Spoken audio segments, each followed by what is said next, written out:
Shalom, puji Tuhan pagi hari ini kita ada karena kemurahan Tuhan dan kita sebentar akan masuk dalam perjamuan kudus di mana kita akan mengenang Yesus yang telah mati untuk kita.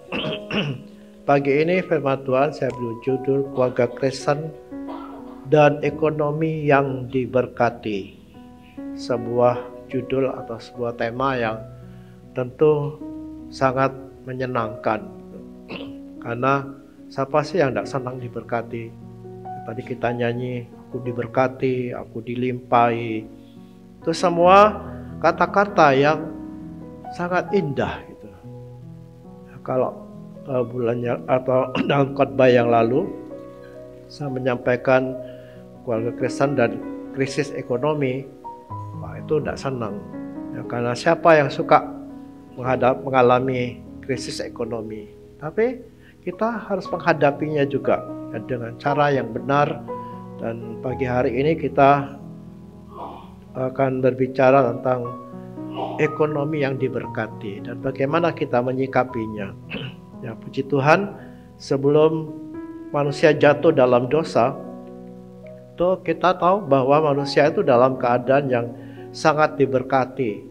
Dalam persekutuan dengan Tuhan ya, Tuhan sering datang ke taman itu, bercakap-cakap dengan mereka, suasananya penuh damai, tidak ada penyakit, tidak ada dosa, dan secara berlimpah Tuhan itu menyediakan semua kebutuhan manusia ya. Tuhan katakan kau boleh makan semua buah di dalam taman ini. Itu kan berkat yang berlimpah gitu. Itu sebelum jatuh dalam dosa. Tetapi setelah jatuh dalam dosa, keadaan berubah. Keadaan sangat berubah. 180 derajat gitu. Ya, terpisah dari Tuhan, itu pasti. Ya, karena mereka bersembunyi ketika Allah hadir di taman itu dan berakhir dengan kematian. Ya, karena debu kembali kepada debu. Dan tidak ada damai. Dan itu kelihatan bagaimana generasi kedua ya, generasi pertama saja Adam dan Hawa sudah saling menuduh, gak ada damai. Lalu generasi berikutnya terjadi pembunuhan, gak ada damai. Dan kerja jadi sulit. Tuhan bilang kamu akan bekerja keras, berpeluh, kamu akan makan rezekimu itu dengan berpeluh. Tapi yang dihasilkan apa? Semak dan duri. Jadi artinya manusia itu kerja keras tapi hasilnya minim. Ya, ini keadaan manusia secara umum yang setelah jatuh dalam dosa. Tapi Alkitab mencatat ada beberapa pengecualian. Ada beberapa pengecualian orang-orang atau tokoh-tokoh yang diberkati Tuhan. Ya, kita mengenal Abraham. Itu ayat-ayat yang saya cantumkan di situ, tidak saya baca, tapi yang menyatakan bahwa Abraham itu orang yang sangat kaya. Ishak juga orang yang sangat kaya. Belum lagi diwariskan harta kekayaannya Adam kepada Ishak, tambah kaya lagi. Yakub juga. Ya, Yakub ini seorang yang sangat diberkati. Ya, walaupun dia mengalami banyak liku-liku, tapi akhirnya dia menikmati apa yang namanya kekayaan itu. Belum kita lihat Ayub dan lain-lain, masih banyak lagi orang-orang yang sangat diberkati secara materi. Ini pengecualian. Ya, ada pengecualian beberapa tokoh ini. Dan sampai hari ini Tuhan akan buat pengecualian juga. Ya, kita melihat akhir-akhir ini, bahkan hari-hari akan datang ini akan makin sulit. Itu sudah diramalkan oleh banyak orang. Ahli-ahli ekonomi juga melihat dunia ini sudah sangat tidak nyaman gitu. Ya, secara ekonomi akan banyak kegoncangan. Negara besar sekalipun yang dikatakan adidaya, Amerika goncang, banyak pengangguran di situ, banyak orang yang bunuh diri gara-gara mereka biasa hidup nyaman sekarang anjlok. Akhirnya putus asa, bunuh diri. Tapi Tuhan akan buat pengecualian, yaitu orang-orang yang hidup di dalam Kristus. Kenapa? Karena Kristus itu sudah menanggung kutuk atas ekonomi. 2 Korintus 8 ayat 5 mengatakan begini, karena kamu telah mengenal kasih karunia Tuhan kita Yesus Kristus, bahwa Ia yang oleh karena kamu menjadi miskin, sekalipun Ia kaya, kamu menjadi kaya oleh karena kemiskinannya. Perhatikan kata-kata, supaya kamu menjadi kaya oleh karena kemiskinannya. Ia yang kaya menjadi miskin, supaya kita menjadi kaya di dalam kemiskinannya itu. Ini ayat favorit yang selalu dikutip gitu ya, oleh orang-orang atau gereja yang menganut teologi kemakmuran. Ini lihat ya, bahwa kita itu akan jadi kaya, dan itu didengung-dengungkan. Dan teologi kemakmuran itu sudah ada sebetulnya sejak tahun 90. Saya sudah sering dengar itu ya, ada pendeta yang khotbahnya hanya berkat. Kita akan diberkati, kita akan jadi kaya. Sampai hari ini saya lihat jemaatnya ya ada kaya-kaya gitu.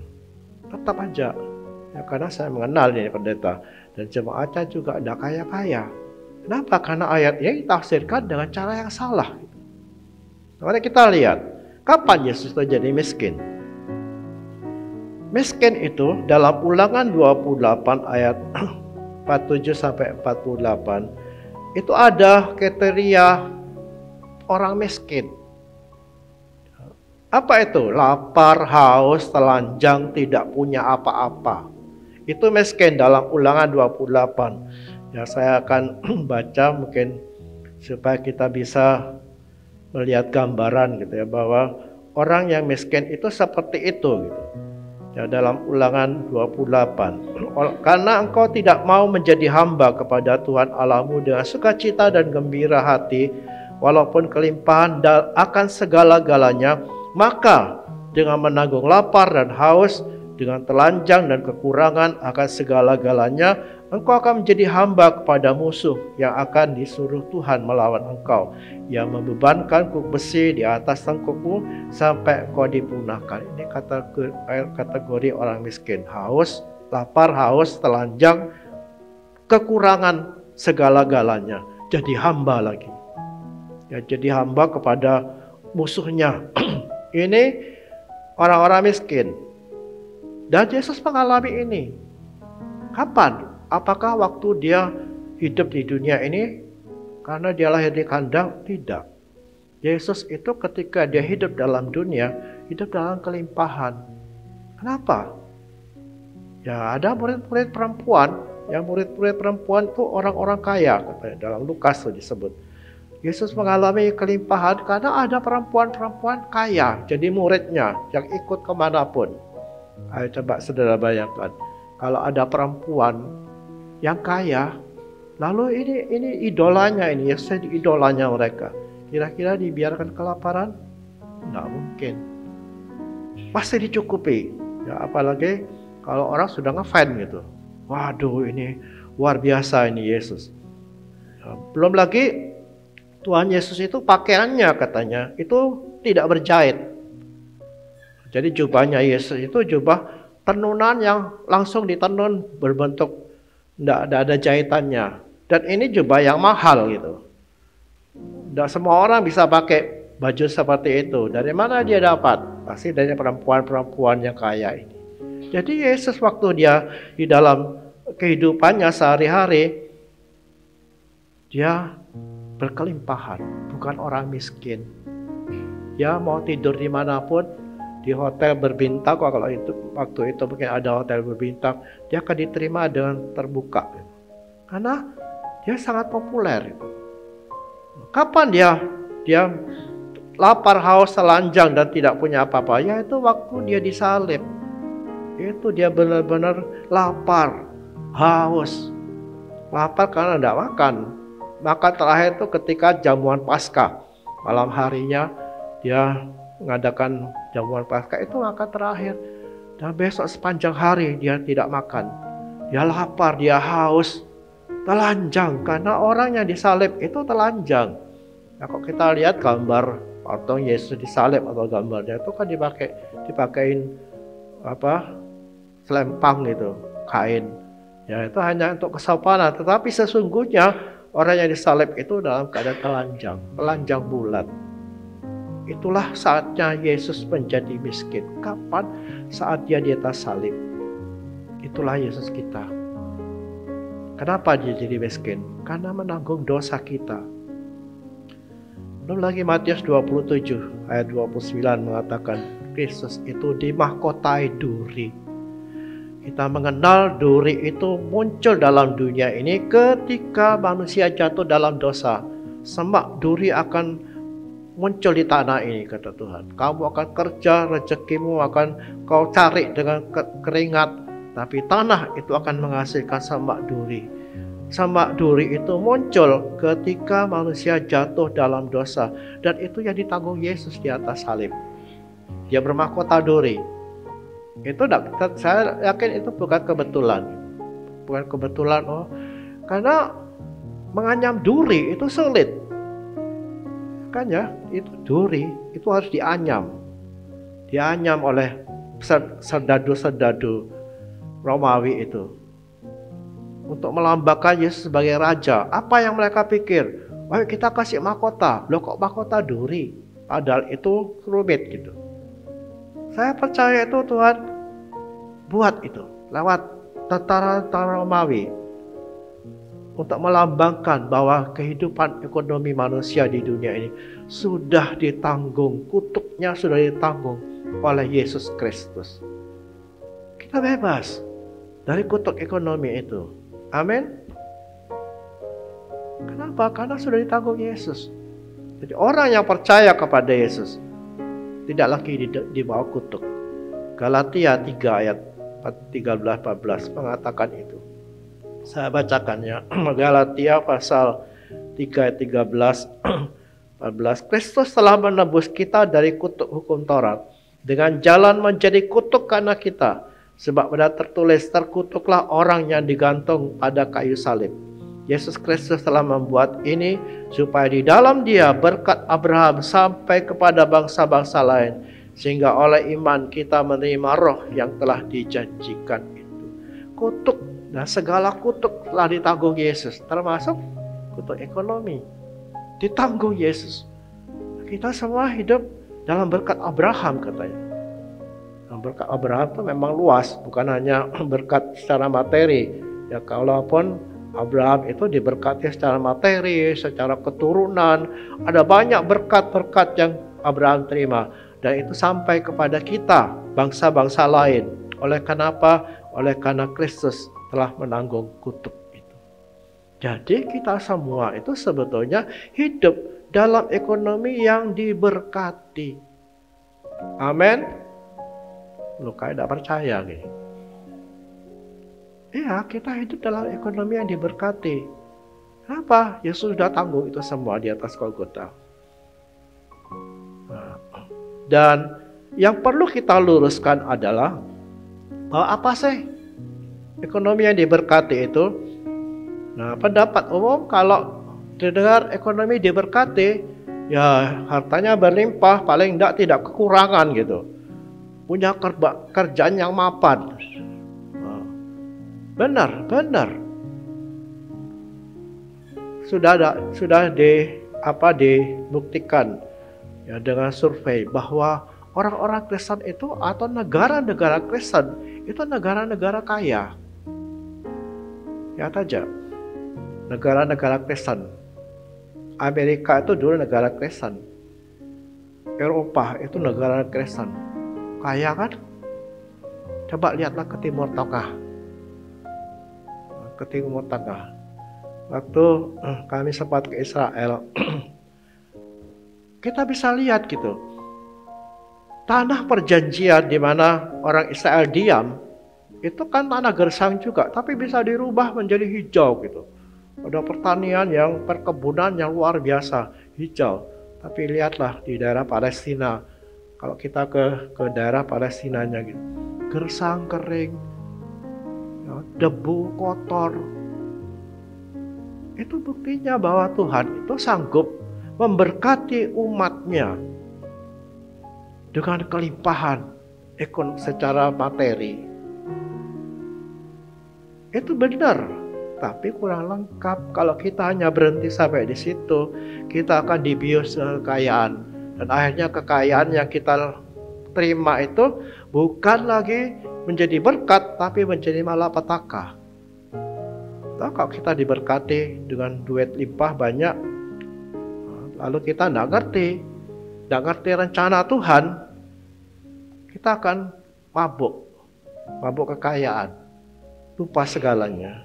Kita gunakan itu semua dengan cara kita sendiri. Puji Tuhan, uang saya banyak sekarang. Apa yang bisa saya buat? Kita bisa buat apa saja dengan duit. Karena uang itu berkuasa gitu. Itu sebabnya kenapa Tuhan tuh bilang saingannya Tuhan itu adalah duit, bukan setan. Ya, setan itu bagi kita, kalau kita tahu itu setan, nggak mungkin kita nyembahnya.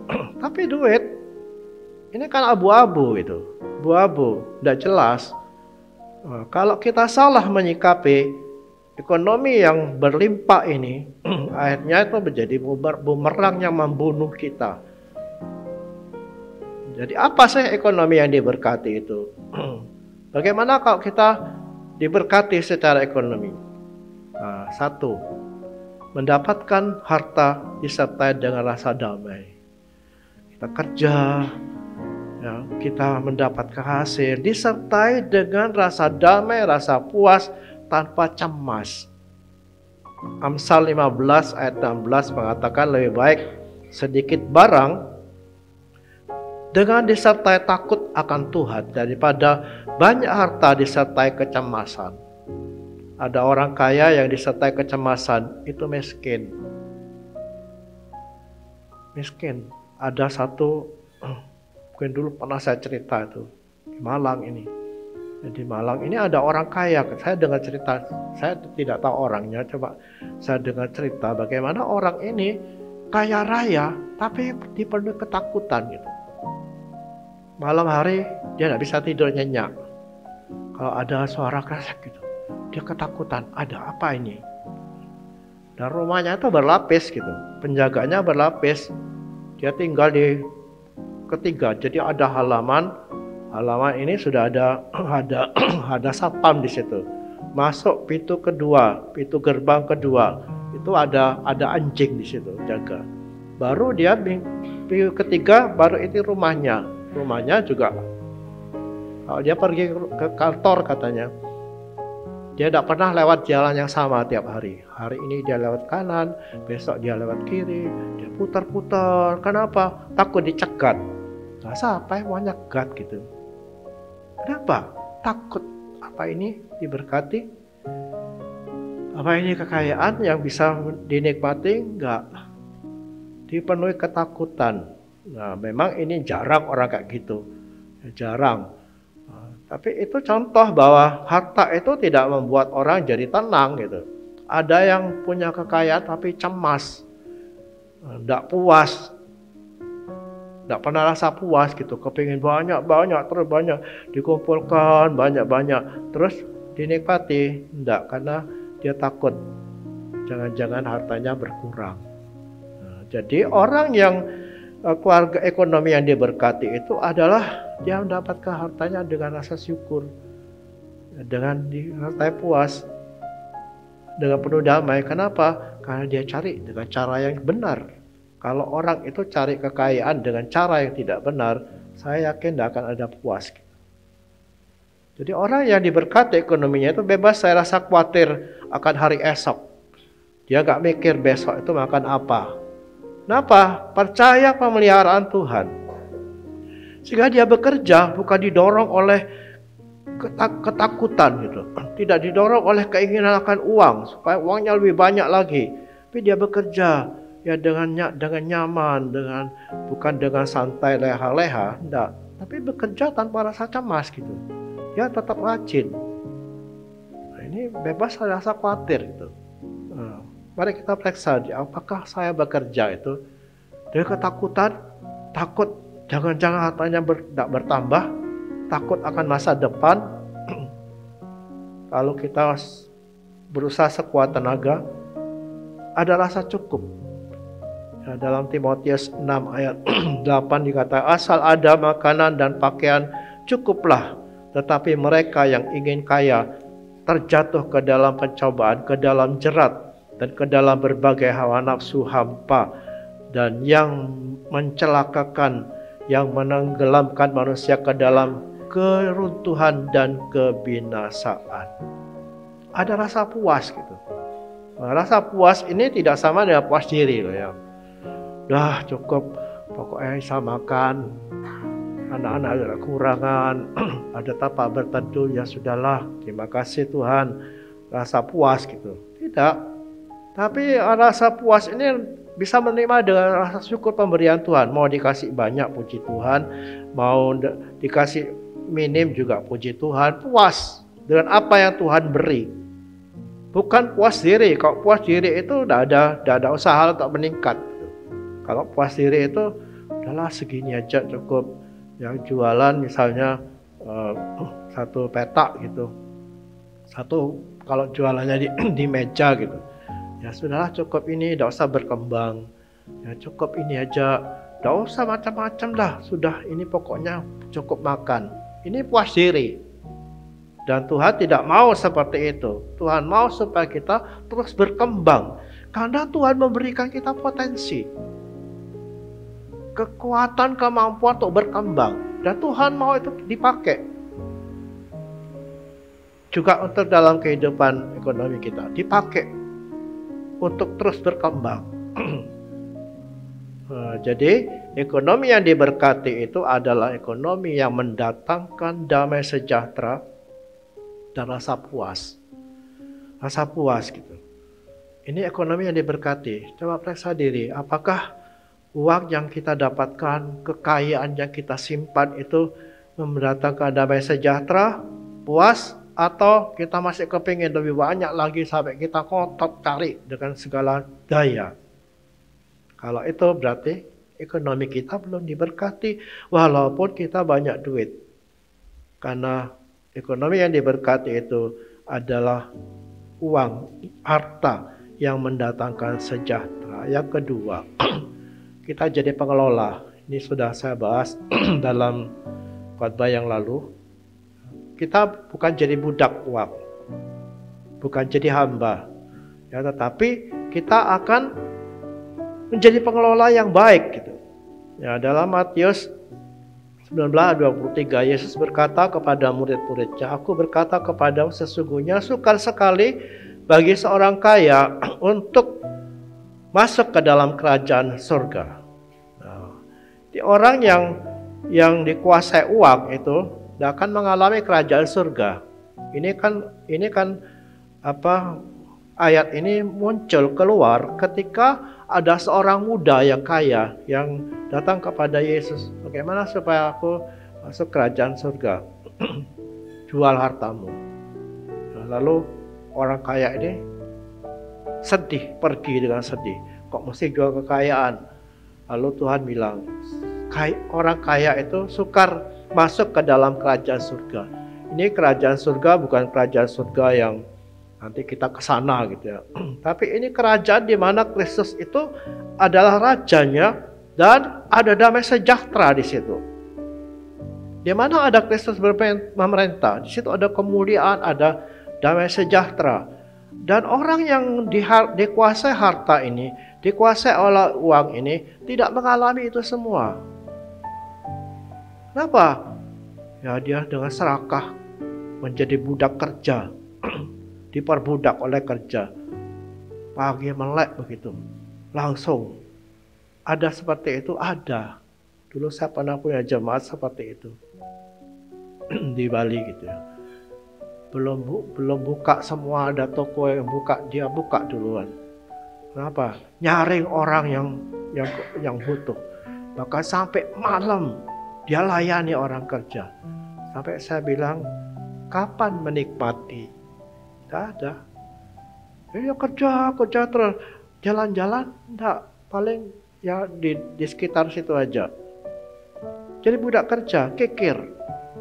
Kalau perlu jangan sampai keluar uang. Gitu. Nah inikah yang dikatakan orang yang bahagia? Dia akan jadi pengelola uang. Uang itu milik Tuhan. Ya, itu khotbah yang lalu. Kita pengelolanya, kita pengelolanya, bukan jadi hamba, tapi kita mengelola. Dan orang yang dikuasai uang tidak bisa menikmati, tidak akan mengalami kerajaan surga itu dalam rumahnya. Dia hanya ketakutan uangnya berkurang. Kalau perlu bertambah, kok perlu jangan keluar gitu. Kalau bisa. Ada seperti ada. Tapi orang yang diberkati itu adalah dia akan menikmati harta kekayaannya itu, dia akan kelola dengan baik. Itu ekonomi yang diberkati. Apabila keluarga tidak diperbudak oleh harta, tapi menjadi pengelola yang baik, itu ekonomi yang diberkati.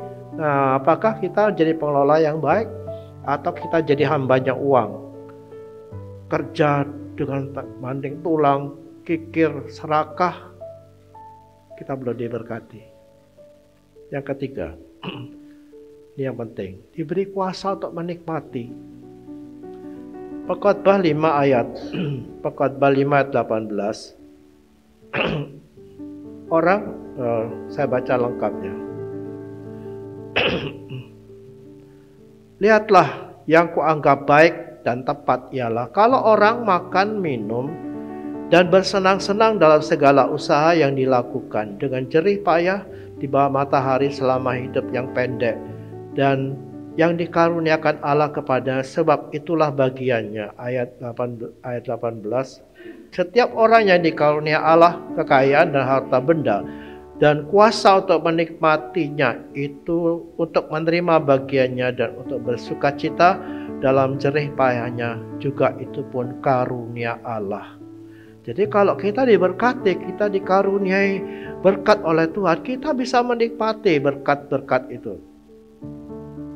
Nah, orang yang kikir tidak akan menikmati. Ya dibatasi gitu. Ya kalau boleh itu jangan sampai dimakan gitu. Kalau perlu makan yang tidak perlu bayar. Tidak menikmati. Kerja terus seperti yang saya cerita barusan. Melencer, enggak. Kenapa? Itu buang-buang duit katanya. Melencer itu. Nah, karena kita perlu refreshing juga kan. Tapi orang yang tidak diberi kuasa menikmati oleh Tuhan ini hanya sekedar kerja, menumpuk kekayaan. Untuk siapa dia? Untuk anak-anak katanya. Anak-anaknya belum tentu bisa mengelolanya. Kalau dia mati, ditinggal semua, anak-anaknya juga belum tentu bisa bekerja dengan baik. Jadi orang yang ekonominya diberkati itu adalah orang yang diberi kuasa untuk menikmati. Tentunya dinikmati dengan berpada gitu. Ya, kalau banyak ya dinikmati dengan banyak. Ya, jangan berkatnya banyak, dinikmatinya sedikit gitu. Falsafahnya orang Tionghoa kuno itu kan gitu. Ya, kalau duitnya banyak, dinikmatinya cuma sedikit saja. Tapi mereka berkembang gitu. Apa maksudnya kalau makin banyak, ya dinikmati juga makin banyak gitu. Tapi sebagian besar ditabung untuk modal. Itu boleh ditiru juga gitu. Jadi kalau saya punya dulu di Malang itu ada jemaat yang beda ras gitu, beda suku. Yang satu orang Tionghoa, yang satu orang Jawa. Beda cara mengelola keuangannya, sama-sama miskin, tapi beda gitu. Yang satu ini kalau sudah dapat duit, waduh, habis-habisan. Tapi yang satu enggak. Yang satu ditabung, yang satu dibuat keperluannya akan beda. Nah, ini harus ditiru gitu. Kenapa? Kalau kita dapat uang banyak, ya dinikmatinya banyak, cuma tidak habis-habisan.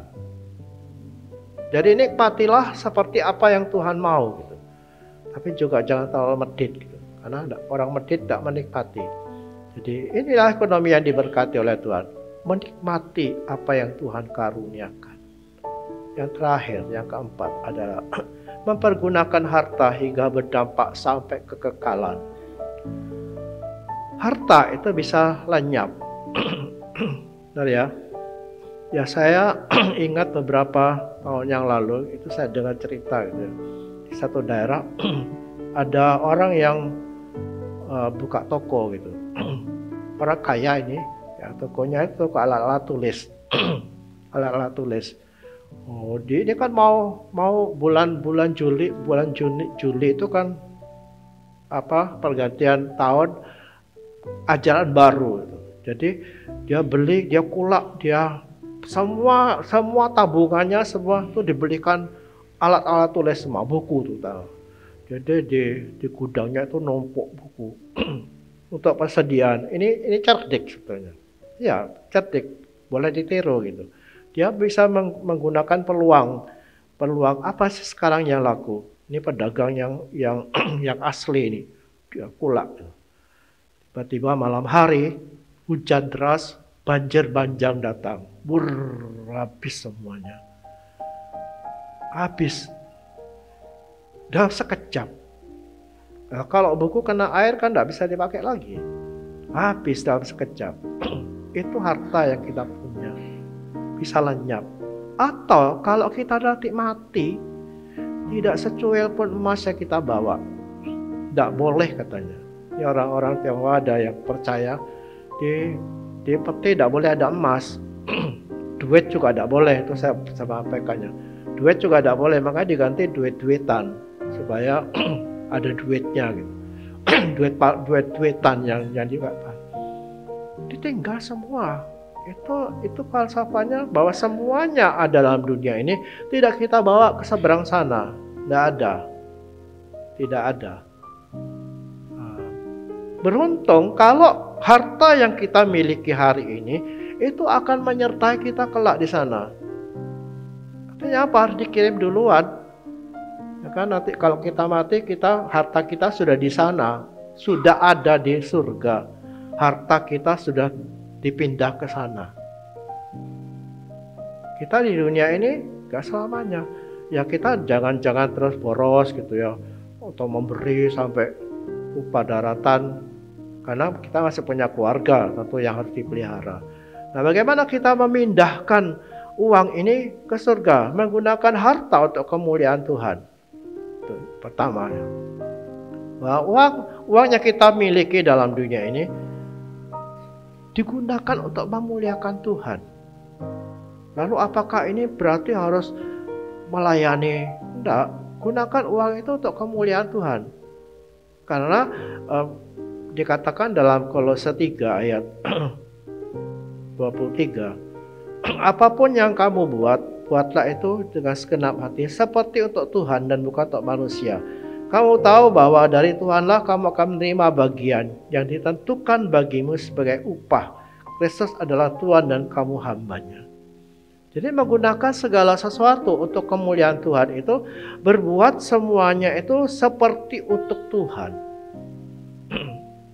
Lakukanlah semuanya. Makan, minum, lakukanlah untuk kemuliaan Tuhan, kata saudara di dalam 2 Korintus 10 ayat 31. Makan dan minum, lakukanlah itu untuk kemuliaan Tuhan. Jadi bolehkah uang itu digunakan untuk makan, minum, makan di rumah makan yang mewah misalnya? Boleh. Siapa yang larang? Kalau punya loh ya. Kalau enggak ya janganlah. Kalau ada, boleh, silakan. Tapi tujuannya apa? Apa hanya memuaskan hawa nafsu? Atau saya ingin memuliakan Tuhan? Saya ingin menyaksikan bahwa Tuhan itu bisa membawa saya ke sini. Walaupun saya mungkin bukan orang yang terlalu kaya, tapi saya bisa makan di tempat yang bagus ini dengan harga yang mahal. Puji Tuhan gitu. Bukan untuk memuaskan nafsu kita sampai kita lupa daratan. Makan dan minum bisa memuliakan Tuhan. Makan sehari-hari, ya, minum juga. Lakukanlah itu untuk kemuliaan Tuhan. Makan untuk apa? Supaya badan saya sehat. Nah, makanya makannya jangan sembarangan. Semua masuk, pokoknya saya suka ya sudah saya makan tanpa batas. Apalagi yang sudah umurnya banyak gitu. Ya makanya boleh. Ya saya tidak tarak juga, semua saya makan. Cuma dibanding dulu sudah ada batas-batas gitu. Ada batas-batas. Kenapa? Karena makan itu kan enaknya cuma di mulut. Lewat tenggorokan sudah tidak terasa lagi. Sudah nggak terasa. apa sih yang saya makan tadi? Kadang lupa rasanya kayak apa tadi ya. Lakukanlah itu semua untuk kemuliaan Tuhan. Makan yang sehat, makan dengan teratur, makan hanya untuk memuliakan Tuhan. Apakah makan yang untuk memuliakan Tuhan dapat upah? Ya, pasti dong. Karena diperintahkan di situ, lakukanlah untuk kemuliaan Tuhan. Nah, kalau saya makan dan minum dan memuliakan Tuhan tidak dapat apa-apa, kenapa Paulus perintahkan itu? Kenapa Paulus anjurkan? Lakukanlah itu semua kemuliaan Tuhan. Lalu ditegaskan dalam Kolose tadi, lakukanlah itu seperti untuk Tuhan. Karena dari Tuhanlah kamu akan mendapat upah. Jadi mari kita lakukan uang kita itu untuk kemuliaan Tuhan. Apapun yang kita buat, lakukanlah itu seperti untuk Tuhan. Katanya. Nah, yang kedua adalah memberi. Memberi itu sama dengan mengumpulkan uang itu di surga. Itu dikatakan Yesus dalam Lukas 12 ayat 33. Jualah segala milikmu dan berikanlah sedekah. Buatlah bagimu pundi-pundi yang tidak dapat menjadi tua. Satu harta di surga yang tidak akan habis, yang tidak dapat didekati pencuri, dan yang tidak dirusak ngengat. Ini ayat yang tadi saya sempat singgung. Ini diucapkan oleh Yesus pada waktu ada seorang anak muda yang kaya yang datang kepada Yesus untuk masuk ke surga. Dan Tuhan bilang, jual hartamu. Ya. Orang lalu berikan sedekah, artinya memberi. Lalu Yesus sambung, buatlah bagimu pundi-pundi yang tidak dapat menjadi tua, satu harta di surga yang tidak akan habis. Jadi ketika kita memberi, tentu dengan tulus, bukan memberi supaya dipuji orang, memberi supaya orang segan kepada kita. Ada orang itu suka memberi supaya orang segan kepadanya. Jadi dikuasai orang itu dengan pemberian. Orang memberi supaya dia tunduk kepada saya. Ini banyak. Dulu pernah saya mau diutus ke sebuah gereja melayani di sana.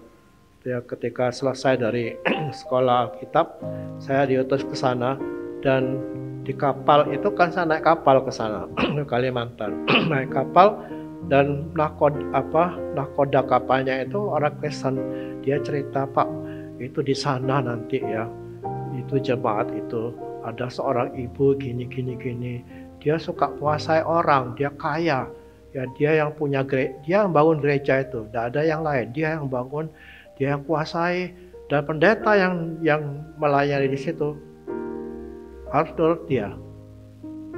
Minggu ini harus khotbah ini. Yang tidak boleh dikhotbahkan ini. Dalam hati saya, aduh, kak ini. Saya harus menghadapi orang kayak gini gimana ya? Dan sebetulnya saya ini orang yang keras kepala gitu, yang tidak gampang diatur, sulit diatur gitu. Aduh, gimana ini ya? Saya sudah berdoa, Tuhan, kenapa kok Tuhan kirim saya ke sini? Apa maksud Tuhan? Nah, ternyata sampai di Banjarmasin bubar semua karena sudah diutus orang ke sana gitu. Ada orang yang gitu diatur supaya orang segan kepada dia. Dia bisa menguasai gereja itu. Nah, orang kayak gini, apakah dia akan dapat upah di surga? Enggak. Kenapa? Dia sudah dapatkan upahnya. Ya, Tuhan Yesus pernah mengatakan, kalau tangan kanan memberi, tangan kiri jangan tahu. Ya, jangan tahu gitu. Artinya apa? Ketika orang memberi, jangan sampai itu dicanangkan, diberitakan. Ketika kau buat itu, ketika kau punya niat untuk diketahui orang supaya dipuji, kamu sudah dapat upahmu. Bapak tidak akan membalas itu, karena kamu sudah dapat upah. Apa upahnya? Upahnya itu pujian orang. Jadi kalau kita memberi, ayo kita beri dengan sungguh-sungguh. Karena itu sama dengan mengumpulkan atau membuat pundi-pundi. Ya, pundi-pundi uang di sana. Kita sudah transfer ke sana. Beri dengan tulus. entah memberi pekerjaan Tuhan, memberi orang lain yang perlu ditolong, ayo kita beri dengan tulus. Itu sama dengan membawa harta kita ke surga. Dan kelak, ya kalau kita pulang, udah ada di sana harta kita. Pernah saya nasihati seorang ibu, ya. Ibu ini banyak rumahnya gitu, rumahnya banyak, udah tua. Terus saya bilang gini, Tante kan banyak rumah nih, jual dong satu. Buat apa? Tante sudah punya rumahnya banyak, cuma satu ini satu sudah isinya tidak banyak gitu. Jual satu untuk apa? Itu sekolah lagi bangun. Jadi rumahnya tante itu dikirim ke surga.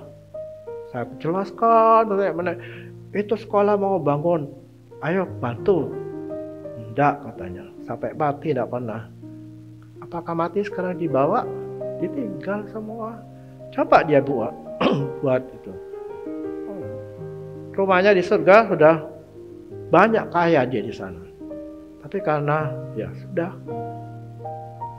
Jadi ekonomi yang diberkati itu adalah ekonomi yang berdampak sampai kekekalan. Jadi uang kita itu harus kita berikan kepada Tuhan, berikan kepada sesamamu dengan tulus hati. Itu berarti kita mengirim uang itu ke surga. Dan inilah yang akan diberkati. Jadi tidak hanya di sini kita akan tinggalkan semua. Tapi kalau di sana kekal selamanya. Itulah ekonomi yang diberkati, ekonomi yang berdampak membawa kita ke surga dan membawa kita ke surga dalam kemuliaan yang Tuhan sediakan di sana. Puji Tuhan. Inilah hal-hal yang saya sampaikan bahwa ekonomi yang diberkati itu mendapat kekayaan dengan sejahtera, tidak diburu-buru, tidak jadi hamba uang, ya bisa menikmati yang Tuhan berikan, ya lalu pergunakan harta itu untuk kekekalan. Kita sudah ada di akhir zaman. Ya, kita sudah tidak lama lagi Tuhan Yesus datang, pasti itu. Ada beberapa kemarin saya juga lihat satu YouTube gitu ya. Itu mereka hanya meramalkan sampai tahun 2030. Ya, ada peta zaman yang dia buat. 2030 udah habis. Ada data yang 2035 katanya, sampai 2035. Yang mana yang betul? Enggak tahu. Bisa 3 sehari juga kita enggak tahu. Atau kalau Tuhan Yesus datang kita dibawa juga enggak tahu. Nah, itu sebabnya mari kita kelola keuangan kita. Bukan untuk bersenang-senang dan mengumpulkan kekayaan di dunia ini sampai kita lupa daratan, tapi gunakanlah harta itu dengan bijak. Dengan hati yang jujur di hadapan Tuhan. Jangan ada yang disembunyikan di hadapan Tuhan, tapi kita benar-benar terbuka di hadapan Tuhan. Dan saya percaya harta yang kita miliki dalam dunia, berkat yang Tuhan berikan ini akan berdampak sampai kekekalan. Amin. Warta Jemaat. Mari seluruh jemaat bergabung dalam komunitas sel untuk bertumbuh bersama-sama, belajar dan saling berbagi. Untuk penempatan komsel dapat menghubungi Bapak Gembala. Ibadah wanita hari Rabu pukul 5 sore di gereja. Ibadah doa dan komunitas doa pelayan Tuhan hari Jumat pukul 6 sore. Ibadah raya pertama pukul 6:30 pagi, sekolah minggu dan remaja, pukul 8:30 pagi. Ibadah raya kedua pukul 4 sore. Selamat ulang tahun kepada jemaat yang berulang tahun dalam minggu ini, kiranya Tuhan memberi kesehatan, kedewasaan rohani, berkat dan damai sejahtera. Tuhan Yesus memberkati.